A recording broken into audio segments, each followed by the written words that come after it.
Hey guys, got called out to this job to take a look at these overcurrent devices. Actually, one of them on the bottom right, 125 amp overcurrent there, wouldn't flip back, breakers damaged, running some freezers, and they went out in the store, so we got called out on an emergency job.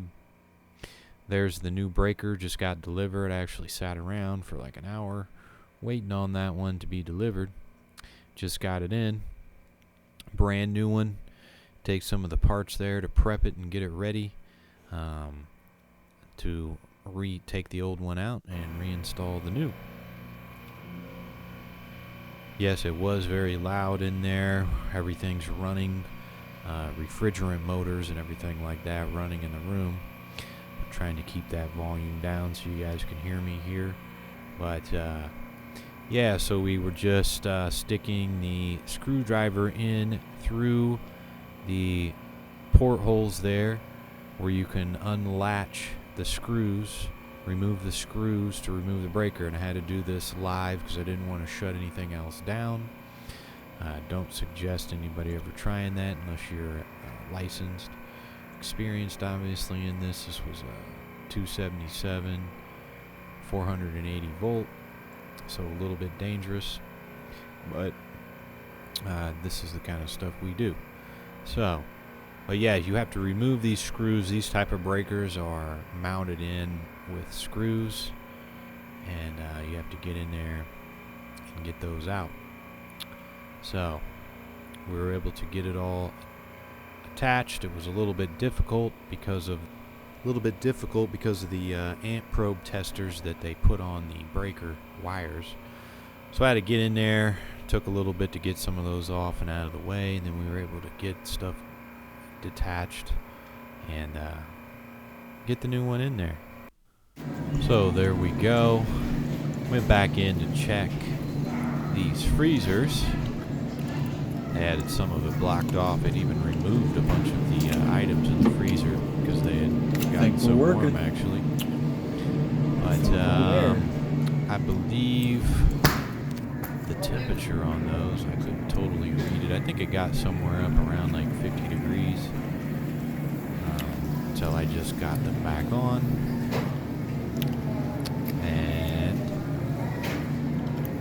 slowly dropping. I think that's just like a few minutes later. We got it back down to like 37, so it's went down a few degrees there. A few minutes later, there we go, down to 10 degrees. I think that was maybe about 10 or 15 minutes after I got that new 10 breaker degrees in. drop since So back down to 25 degrees and closer to the temperature it's supposed to be, so good to go. I think we got it, guys.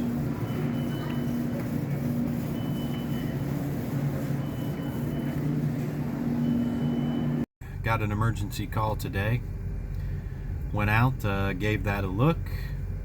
B phase on the breaker, 125 amp 3-phase breaker. So we were dealing with 277 480 on that one. That was our incoming voltage.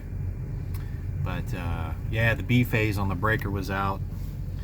So it was basically killing the compressor that was powering up like half of the freezers.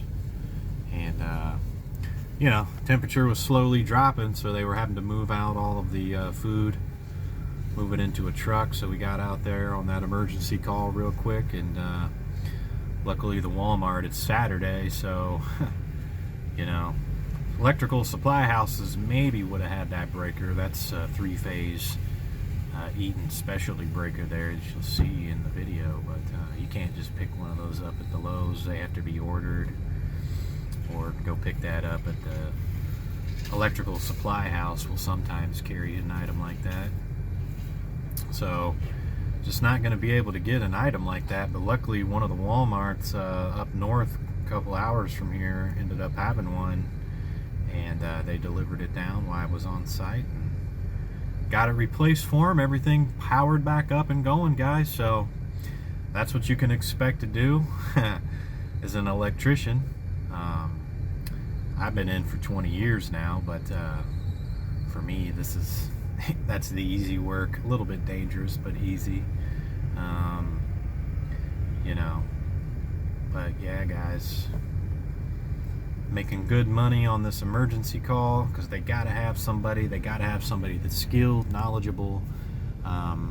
There's a lot of contractors out there that would have taken the call, would have came out, but as the years go by, there's less and less skilled contractors, skilled electricians. I mean, there's a lot of electricians, but electricians that are knowledgeable, skilled, and have good workmanship and that are able to do the work are becoming fewer and fewer. You know, most of these guys out here that say they're electricians, even the ones that I've had work for me at times, like, they're just, sorry to say, man, but they're hacks. They're hacks. You know, they're not really that good because they didn't really put themselves forward in what they're doing in this career and take it serious and really enjoy what they were doing and really try to learn how to do these things. I could say after 20 years, I still don't know everything. There's some things in this electrical field that I never got the opportunity to learn how to do when it comes to industrial stuff and a little higher end things, but I always try to learn. Every job that I was on when I was an apprentice, I tried to learn. I went to the library even before I got in and why I was in, and I would get books, I would read, I would figure out how to do three-ways. I figured all these things out, man, and even a couple years in, I had guys running jobs that were getting mad at me because I could do a dead-end three-way on a house.